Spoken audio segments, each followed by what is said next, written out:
গাঁজা মদ হিরোর অবৈধ ব্যবসাটা আছে ভাইয়ের কাছে আসিল।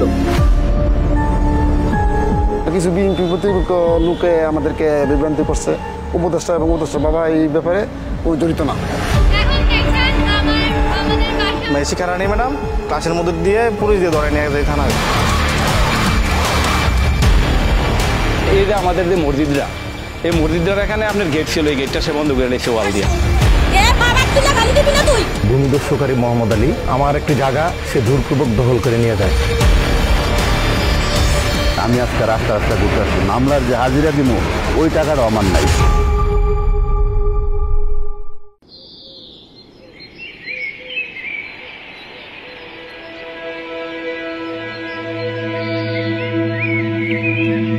কুমিল্লার মুরাদনগর উপজেলার কড়ইবাড়ি গ্রাম। সবুজের বুক চিরে চলা পিচ ঢালা পথ, শান্ত ছায়া ঘেরা আর মানুষের সরল জীবন।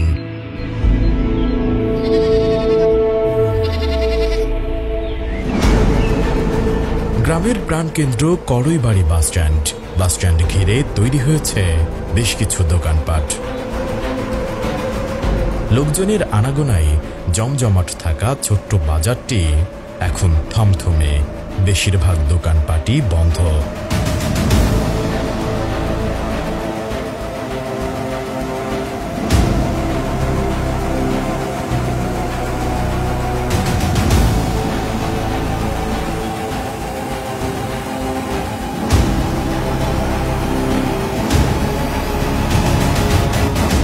বাসস্ট্যান্ডের কেন্দ্রেই এই বাড়িটিতে গেল ৩ জুলাই ঘটেছে নৃশংস হত্যাকাণ্ডের ঘটনা।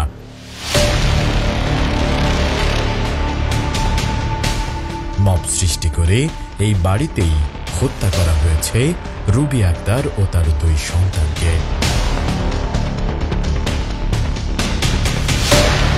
হত্যাকাণ্ডের সাক্ষ্য এখনো বহন করছে 6 তলা বাড়িটির জানালা, দরজা আর পড়ে থাকা ধ্বংসাবশেষ।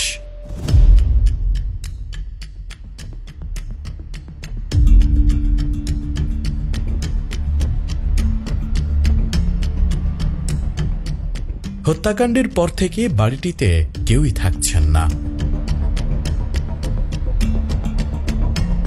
রুবি আক্তারের স্বামী খলিলুর রহমান মাঝে মাঝে আসেন বাড়িটি দেখতে, যদিও পুলিশ ছোট ছোট ঘরগুলোতে তালা ঝুলিয়ে দিয়েছে। হত্যার শিকার রুবির স্বামী খলিল জানান, স্থানীয় এক স্কুল শিক্ষকের মোবাইল চুরির ঘটনাকে কাজে লাগিয়ে তার পরিবারের বিরুদ্ধে মাদক ব্যবসার অভিযোগ এনে এলাকাবাসীকে খেপিয়ে তোলা হয়। তার দাবি, আকুবপুর ইউনিয়ন পরিষদের চেয়ারম্যান শিমুল বিল্লাহ ও বাচ্চু মিয়ার নেতৃত্বে এই হত্যাকাণ্ড হয়েছে। এরা মানে হঠাৎ করে বুঝাইছে কি সবাই যে সবাই সারা জনগণে মাদকের ব্যবসা করে বলে, হ্যাঁ বলিয়া এরকম করে একটা মানে সবার জড়ো করে সেটা এই মোবাইল চোরটা ইস্যু করে এরপরের দিন তো এই ঘটনা ঘটাইলি। এ ঘটনা ভিন্ন খাতে নেয়ার জন্য হত্যাকারীরা উপদেষ্টা আসিফ মাহমুদের বাবার নাম জড়াচ্ছে বলেও জানান নিহতের স্বামী।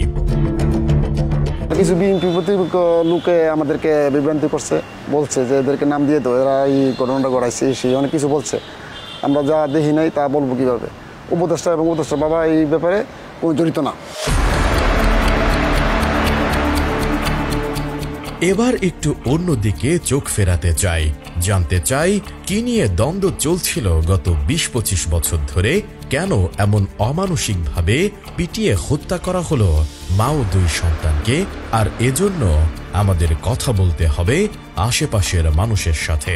সবাই ক্যামেরার পেছনে কথা বলতে চাইলেও হত্যাকারীদের ভয়ে কেউই ক্যামেরার সামনে এ বিষয়ে কথা বলতে রাজি নয়। তারা আগে মাদকের গাছ কারবার করতো এইসব, তো তাদের যেই সমস্যাটা ছিল ওই এর সাথে এটা এখন মাদকের কারণে হয়েছে। দোকানদার থেকে শুরু করে বাচ্চাও এদের দিতে খুব তৈরি হয়েছে, সেই থেকে আসলে এই মবটা তৈরি হয়ে এই ঘটনাটা ঘটছে আর কি।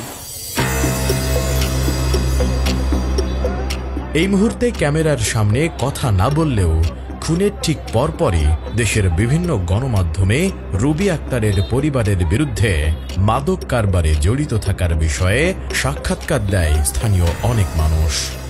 সন্ত্রাস চাঁদাবাজি যত আছে চোর ডাকাতি আড্ডা আছে। তারা মাদকের সাথে জড়িত ছিল। এর নামে 80টা মামলা আছে। গাঁজা মদ হিরোইন অবৈধ ব্যবসাটা আছে, যত খারাপ নেশার ব্যবসাটা আছে এর কাছে আছে। ঘটনার পরদিনই ঢাকায় র্যাবের ব্রিফিংয়েও উঠে আসে রুবি আক্তারের পরিবারের মাদক ব্যবসার সঙ্গে সম্পৃক্ততার বিষয়টি। 11টা মামলা পেয়েছি এবং তার ছেলে, তার নামে 9টা মামলা রয়েছে। কুমিল্লা জেলা পুলিশ ও বাঙ্গুরা বাজার থানা পুলিশের তথ্যে রুবি আক্তারের পরিবারের মাদক ব্যবসার বিষয়টি আরো স্পষ্ট হয়। সব মামলাই মাদক সংক্রান্ত অপরাধের। 2009 সালে গ্রেপ্তারও হয়েছিলেন মাদক সম্রাজ্ঞী নামে পরিচিত এই রুবি। হত্যাকারীরা এবং ঢাকার রাজনৈতিক একটি শক্তিশালী পক্ষ এই ঘটনার শুরু থেকেই বারবার উপদেষ্টা আসিফ মাহমুদের বাবাকে জড়ানোর চেষ্টা করে আসছে। তবে হত্যাকাণ্ডের সময় মৃত্যুর হাত থেকে ফিরে আসা রুবি আক্তারের মেয়ে নিজেই বললেন ভিন্ন কথা।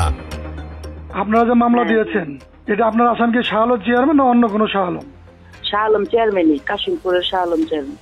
যেদিন সকালে ঘটনা ঘটে, আগের দিন রাত্রে উনার বাসায় রাত্রেবেলা 2টা বাজে মিটিং বসছে।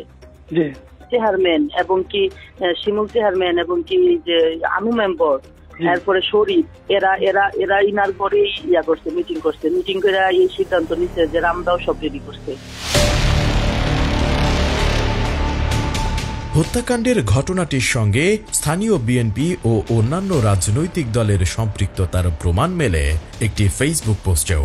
রুবি ও তার 2 সন্তানের হত্যার পরপরই বিএনপির ভাইস চেয়ারম্যান কাজী শাহ মোফাজ্জল হোসেন কাইকোবাদের ছোট ভাই কাজী শাহ জুন্নান বুশরি তার ফেসবুক পোস্টে কড়ইবাড়ির জনতাকে ধন্যবাদ দেন।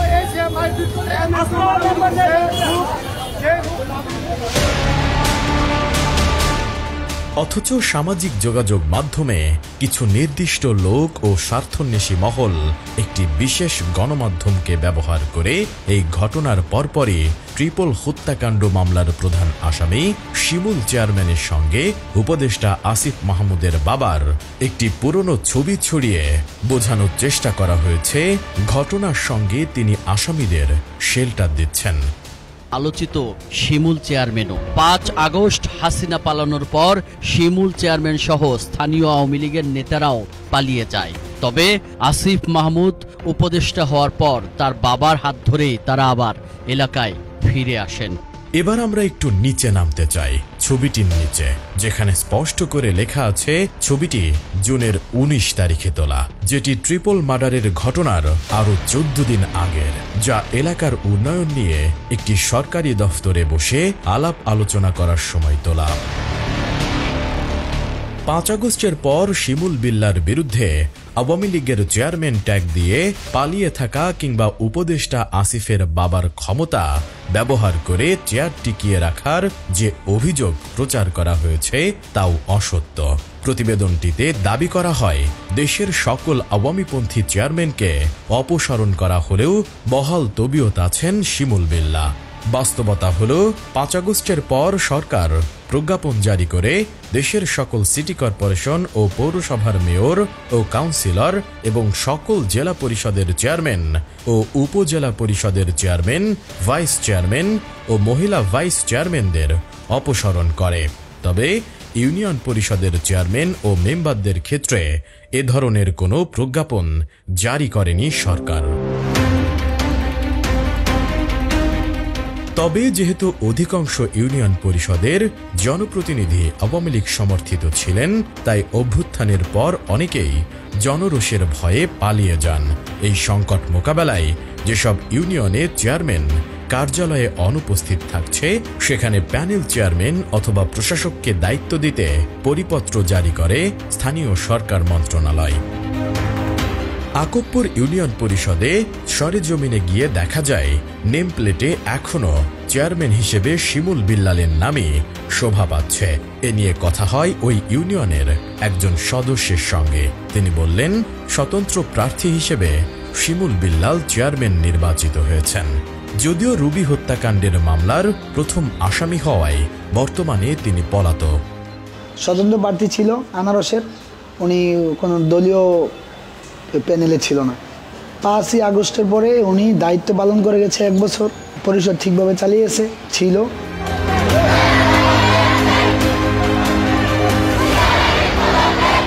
এবার নজর দেয়া যাক একই ইউনিয়নের ছাত্র জনতার মাধ্যমে সৃষ্ট আরেকটি মবের ঘটনায়। গেল বছরের 17ই সেপ্টেম্বর আকুবপুর ইয়াকুব আলী ভূঁইয়া মাধ্যমিক উচ্চ বিদ্যালয়ের সহকারী প্রধান শিক্ষিকা শিখা রানীর বিরুদ্ধে আন্দোলন করে স্কুলটির শিক্ষার্থীরা। এই ঘটনাতেও ঢাকার ওই শক্তিশালী গোষ্ঠীটি ষড়যন্ত্রমূলকভাবে ওই স্কুলের প্রধান শিক্ষক উপদেষ্টা আসিফ মাহমুদের বাবা বিল্লাল হোসেনের নাম জড়াতে মরিয়া। তোমার বাবার হাতে শিমুলের হাতে আমার মৃত্যু নিশ্চিত হয়েছে। আমার আজরাইল। অথচ সেই স্কুলের সাবেক শিক্ষার্থীরা জানান, পতিত আওয়ামী লীগ সরকারের আমলে প্রভাব খাটিয়ে শিখা রানী আকুবপুর স্কুলে ত্রাসের রাজত্ব কায়েম করেছিল। ছাত্রদের নামাজ পড়তে বাধা দেয়া, বোরখা পরে আসায় ছাত্রীদের ও অভিভাবকদের মারধর করা, এমনকি তুচ্ছ ঘটনাকে কেন্দ্র করে মামলা দিয়ে স্কুল থেকে ছাত্রদের পুলিশ এনে ধরিয়ে দেওয়ার মতো ঘটনা ঘটিয়েছেন শিখা রানী। প্রধান শিক্ষক বিল্লাল স্যার তখন ছিল, ওনাকে ষড়যন্ত্র করে বহিষ্কার করে তারা করার পরে আমরা শিখা স্যারকে স্কুলে আনার জন্য আমরা আন্দোলন করেছিলাম। আন্দোলন করার কারণে উনি শিখা রানী ম্যাডাম উনি আমাদেরকে আমার আর আমার ফ্রেন্ডকে ক্লাসের মধ্যে দিয়ে পুলিশ দিয়ে ধরে নিয়ে যায় থানায়। আমাদের ওই সময় সভাপতি ছিল মোহাম্মদ আলী, আওয়ামী লীগের একটা প্রভাব দেখাইতো, ম্যাডামের সাথে কথা বললে একটা ভয় দেখাইতো, মামলা হামলা সবাই। সাদেক ভাইয়ের মেয়ে সে বুক রাপুরা কেন হেজাবপুরা কেন আসলো, সে পর্দায় আসতে পারবে না, তাকে পিটাইছে সে। এই যে আমাদের যে মসজিদরা, এই মসজিদরার এখানে আপনার গেট ছিল, এই গেটটা সে বন্ধ করে রেখেছে ওয়াল দিয়া। 5 আগস্টের পর দেশের বিভিন্ন শিক্ষা প্রতিষ্ঠানে মব সৃষ্টি করে স্বৈরাচারের দোষরদের স্কুল কলেজ থেকে বের করে দেয় ছাত্রছাত্রীরা, যার প্রভাব পড়ে ইয়াকুব আলী ভূঁইয়া পাবলিক উচ্চ বিদ্যালয়েও। আমি শিখা রানী রায়, এসিস্ট্যান্ট হেডমাস্টার ও আকুবপুর ইয়াকুব আলী ভূঁইয়া পাবলিক উচ্চ বিদ্যালয়। শিখা রানীর পুরনো কর্মকাণ্ডে অতিষ্ঠ শিক্ষার্থীরা 5 আগস্টের পর তার বিরুদ্ধে আন্দোলন গড়ে তোলে। শুরুতে পদত্যাগের কথা বললে তিনি রাজি না হওয়ায় 17 সেপ্টেম্বর শিখা রানীর পদত্যাগের দাবিতে মিছিল করে শিক্ষার্থীরা। উনি পদত্যাগ না করায় ওনাকে আমরা স্কুল থেকে বিতাড়িত করি। এই আন্দোলনের মধ্যে আমরা শুধু শিক্ষার্থীরাই ছিলাম, কোনো গ্রামবাসী বা বন্ধু বান্ধব কেউ, গ্রামবাসীরা কেউ ছিল না। এবার প্রশ্ন হলো, শিক্ষার্থীদের এই আন্দোলনের দায় কেন উপদেষ্টা আসিফের বাবার উপর চাপাতে চান শিখা রানী? সেটি জানতে আমাদের ফিরতে হবে কয়েক বছর আগে, সঙ্গে আনতে হবে আরেক চরিত্র, মোহাম্মদ আলীকে। 2014 সালে আকুবপুর স্কুলের ম্যানেজিং কমিটির সভাপতি ছিলেন এই মোহাম্মদ আলী, আর তখন ওই স্কুলের প্রধান শিক্ষকের দায়িত্বে ছিলেন উপদেষ্টা আসিফের বাবা বিল্লাল হোসেন। ফ্যাসিস্ট আওয়ামী লীগের মদতপুষ্ট মোহাম্মদ আলী সে সময় হঠাৎ করেই একদিন প্রধান শিক্ষক বিল্লাল হোসেনকে স্কুলের সরকারি গাছ বিক্রি করার জন্য কাগজে স্বাক্ষর করতে বলেন। বন বিভাগের অনুমতি না থাকায় এবং অনৈতিক ও স্কুলের স্বার্থ পরিপন্থী কাজ হওয়ায় বিল্লাল হোসেন স্বাক্ষর করতে রাজি না হওয়ায় তাতে ক্ষিপ্ত হন তখনকার ক্ষমতাসীন মোহাম্মদ আলী। ক্ষিপ্ত মোহাম্মদ আলী এ ঘটনার জেরে বিল্লাল হোসেনকে স্কুলের প্রধান শিক্ষকের পদ থেকে সাময়িক বরখাস্ত করেন। এর বিরুদ্ধে শিক্ষা বোর্ডে আবেদন করলে 2015 সালে শিক্ষা বোর্ডের নির্দেশে উপজেলা মাধ্যমিক শিক্ষা অফিসারের তদন্তে বিল্লাল হোসেনের বিরুদ্ধে মোহাম্মদ আলীর অভিযোগ মিথ্যা প্রমাণিত হয়। অবৈধভাবে গাছ বিক্রি প্রমাণ হওয়ায় ম্যানেজিং কমিটির সভাপতির পদ থেকে বহিষ্কার করা হয় মোহাম্মদ আলীকে, আর উপদেষ্টা আসিফের বাবা বিল্লাল হোসেনের বরখাস্ত প্রত্যাহার করে তাকে ফের প্রধান শিক্ষকের পদে বসানো হয়। তবে এর 6 মাসের মাথায় আবারও আওয়ামী লীগের ক্ষমতা ব্যবহার করে স্কুল ম্যানেজিং কমিটির সভাপতির পদে ফিরে আসেন মোহাম্মদ আলী। ফিরেই এবার তিনি হাত করেন সহকারী প্রধান শিক্ষিকাকে। দুইজন একজোট হয়ে 2017 সাল থেকে ফের বিল্লাল হোসেনের বিরুদ্ধে ষড়যন্ত্রে নামেন তারা। সহকারী প্রধান শিক্ষক থেকে ভারপ্রাপ্ত প্রধান শিক্ষক পদের লোভে শিখা রানী সহযোগিতা করতে থাকেন মোহাম্মদ আলীকে। তবে কোনোভাবেই বিল্লাল হোসেনের বিরুদ্ধে কিছু করতে না পেরে মোহাম্মদ আলী এবার সরাসরি উপদেষ্টা আসিফের বাবার স্বাক্ষর নকল করেন। জাল স্বাক্ষর দিয়ে ম্যানেজিং কমিটির সভাপতি বরাবর অন্যত্র চাকরি হয়েছে মর্মে বিল্লাল হোসেনের নামে পদত্যাগপত্রের নাটক সাজান। পরিকল্পনা সফল হওয়ায় 2017 সালে ভারপ্রাপ্ত প্রধান শিক্ষকের দায়িত্ব পান শিখা রানী। এবার নিশ্চয়ই বোঝা যাচ্ছে কেন বিল্লাল হোসেনকে ফাঁসাতে মরিয়া শিখা রানী। ঘটনা এখানেই শেষ নয়, আরও বাকি। পদত্যাগপত্র নাটক ষড়যন্ত্রের শিকার বিল্লাল হোসেন 2018 সালে চাকরি ফিরে পেতে উপজেলা মাধ্যমিক শিক্ষা অফিসার বরাবর অভিযোগ দায়ের করেন।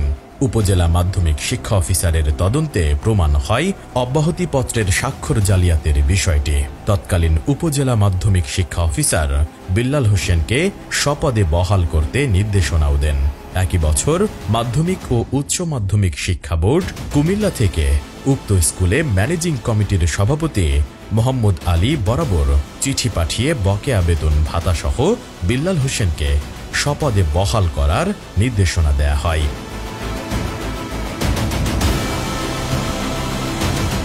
মাধ্যমিক ও উচ্চ মাধ্যমিক শিক্ষা বোর্ডের নির্দেশনার পরও বিল্লাল হোসেনকে চাকরিতে ফেরাতে গড়িমসি শুরু করে মোহাম্মদ আলী ও শিখা রানী। শিক্ষা বোর্ডের নির্দেশনা অমান্য করে মোহাম্মদ আলী বিল্লাল হোসেনের বিরুদ্ধে হাইকোর্টে রিট করেন, যার আদেশ বের হয় 2019 সালের মে মাসে। সেখানেও স্পষ্ট বলা হয় আইন মোতাবেক এমপিও সহ বিল্লাল হোসেনকে তার সকল প্রাপ্য বকেয়া বেতন ভাতাদি প্রদান করার কথা।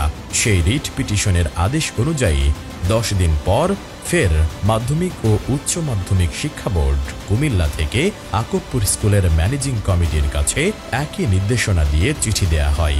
চিঠিতে আরও বলা হয় এই নির্দেশনা না মানলে তার দায় বর্তাবে আকবপুর স্কুলের ম্যানেজিং কমিটির সভাপতি ও ভারপ্রাপ্ত প্রধান শিক্ষক শিখা রানীর ওপর।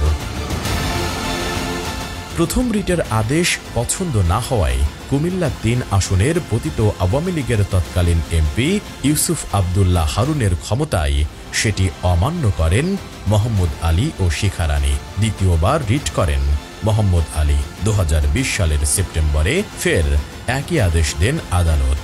এবার টনক নড়ে মোহাম্মদ আলী ও শিখা রানীর। 3 বছর পর নিজ স্কুলে প্রধান শিক্ষকের পদে বহাল হন বিল্লাল হোসেন।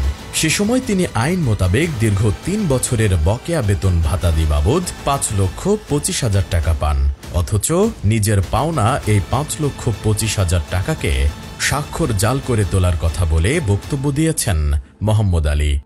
অ্যাসিস্ট্যান্ট হেডমাস্টারের স্বাক্ষর জাল, আমার স্বাক্ষর জাল করে, রেজুলেশন জাল করে স্কুল থেকে স্কুলের সরকারি বেতন ভাতা প্রায় 5,25,000 টাকা তুলে ফেলছে। আওয়ামী দোসর মোহাম্মদ আলীর এই তেলেশমাতি কারবার শুধু আকবপুর স্কুলেই সীমাবদ্ধ ছিল না। তার ব্যাপারে খোঁজ নিতেই বেরিয়ে এলো আরো চাঞ্চল্যকর তথ্য। হ্যাঁ, ভিডিওই করাম কেরে ডর করে এ বাবা তুলে গালি দিবি না তুই। আকবপুর স্কুলের পাশেই পেয়ে গেলাম বেশ কয়েকজন ভুক্তভোগীকেও। কাগজ জালিয়াতি করে রাজনৈতিক প্রভাব খাটিয়ে তাদের কাছ থেকে জমি দখল করেছেন এই মোহাম্মদ আলী। ভুক্তভোগীরা জানালেন স্থানীয় 10 জনের বিরুদ্ধে 50টিরও বেশি মামলা দিয়ে কাগজ জালিয়াতি করে প্রায় 250 শতক জমির দখলে নিয়েছেন তিনি। আমার জায়গা আপনার মোহাম্মদ আলী জুড়ে দল করে নিয়ে গেছে 47 শতক জায়গা। সে 2006 সাল থেকে আমাকে 22টা মামলা দিচ্ছে। সে হয়রানি করতেছে একের পর এক। আমার জিনিসটা জাল করছে কইরা, এবং তার লগে আমি নাই দেখতে আমাকে উল্টা পাল্টা করতে আমার 8-10টা মামলা দিয়ে আমাকে 15-20 লাখ টাকা ক্ষতি করছে। আমার ভাই পরিবার যা আছে সব ধ্বংসে। আমি আজকে রাস্তা ঘুরতেছি, মামলার যে হাজিরা দিব ওই টাকাটা আমার নাই। সভাপতি হয়ে স্কুলের মধ্যে মাদ্রাসার মধ্যে কয়েকবার মামলা মোকদ্দমা এগুলা হয়েছে। 2009 সালে ভূমিদস্যুকারী মোহাম্মদ আলী আমার একটি জায়গা সে জোরপূর্বক দখল করে নিয়ে যায়। তখন আমি সেনাবাহিনীতে চাকরি করি। পরে আমার মা, আমার বোন, আমার ওয়াইফ আসে বাধা দিতে, কিন্তু মোহাম্মদ আলী তার সন্ত্রাস বাহিনী দিয়ে আমার মাকে, আমার বোনকে এবং আমার ওয়াইফকে বেদম মারধর করে। মোহাম্মদ আলীর দ্বারা বিভিন্ন মিথ্যা মামলার তালিকাও এসেছে আমাদের হাতে। 5 আগস্টের পর স্থানীয় গণ্যমান্য ব্যক্তিদের নিয়ে একটি সালিশের খবরও পাই আমরা। সেই সালিশের আপোষনামা নিয়েও করা হয়েছে ভয়াবহ মিথ্যাচার। জেল থেকে বের হয়ে আকবপুর এলাকার কোনো শিক্ষা প্রতিষ্ঠান বা সামাজিক কোনো আয়োজনে অংশ নিতে পারবেন না তিনি। উপদেষ্টা আসিফ মাহমুদের ক্ষমতা দিয়ে এসে আমার পরিবারকে সমস্ত কিছু পুরো আপোষনামার একটি বাক্যকে প্রচার করা হয়েছে। চলুন দেখাই কি আছে সেই আপোষনামায়। প্রথম পাতাতেই স্পষ্ট উল্লেখ আছে মোহাম্মদ আলী বিভিন্ন সময়ে আকবপুরের বাসিন্দাদের বিরুদ্ধে কাগজ জালিয়াতি করে যে হয়রানিমূলক মামলা করেছেন তা প্রত্যাহার করবেন। দ্বিতীয় পাতায় ক্ষতিপূরণ দেবার অঙ্গীকারের পাশাপাশি বলা হয়েছে মোহাম্মদ আলী আর কারো বিরুদ্ধে হয়রানিমূলক মামলা করবেন না। এই সালিশেই বিগত সময়ে ভুক্তভোগীদের ক্ষতিপূরণ বাবদ মোহাম্মদ আলীকে ৩০ লাখ টাকা জরিমানা করা হয়। স্বতঃস্ফূর্তভাবে সালিশের সিদ্ধান্ত মেনে নেয় মোহাম্মদ আলী গ্যাং। যদিও সেদিন নগদ টাকা না থাকায় তার কন্যা তাহমিনা আক্তার সুমির ব্যাংক অ্যাকাউন্ট থেকে ক্ষতিপূরণ বাবদ ৩টি চেক প্রদান করা হয়। সেই টাকা ভুক্তভোগীরা এখনো তুলতে পারেননি। অথচ মোহাম্মদ আলী বক্তব্য দিয়েছেন তাকে ৩০ লাখ টাকা জরিমানা প্রদান করতে বাধ্য করা হয়েছে। ৩০ লাখ টাকা জরিমানা দিয়ে বিল্লাল হোসেনের সহযোগী মাসুদের মাধ্যমে দফা রফা করে জেল থেকে মুক্তি পান তিনি। গ্রামের সাইলাসি বৈশা চেয়ারম্যান ছিল, মেম্বার ছিল এবং হের কাকাও ছিল তুরাব আলী হাজি, উনিও ছিল থাইকা বৈশা। ওনারা সিদ্ধান্ত করছে ৩০ লক্ষ টাকা যাদের ক্ষতিপূরণ মানে যাদের ক্ষতি করছে তাদের ক্ষতিপূরণ দেওয়ার জন্য। জরিমানা যেটা করছে সেটা হইলো আপনার চেকের মাধ্যমে। চেক কিন্তু এখনো কিন্তু তৃতীয় পক্ষ তার কাছে রয়ে গেছে। সে কিন্তু একটা বাংলা বিষয়ে একটা সাক্ষাৎকার দিয়েছে যে চেক করে টাকাগুলো উড়াই নিছে এবং বিল্লাল স্যারের নাম বলছি। চেকে কি আজও কোনো এই কারোর নাম আছে চেকের মাধ্যমে? বিল্লাল স্যারের নাম আছে? চেকগুলো আমার কাছে আছে, আমি আপনাদেরকে দেখাবো। খবরের পেছনেও যেমন খবর থাকে তেমনি একটি খবরের উল্টো পিঠও থাকে। বিভিন্ন তথ্য গোপন করে সুকৌশলে উপদেষ্টা আসিফ মাহমুদের বাবাকে নিয়ে এভাবেই মিডিয়ার ট্রায়াল হয়েছে। আমরা সেই খবরের ভেতরের আসল তথ্য তুলে ধরলাম মাত্র। এখন সিদ্ধান্ত আপনার।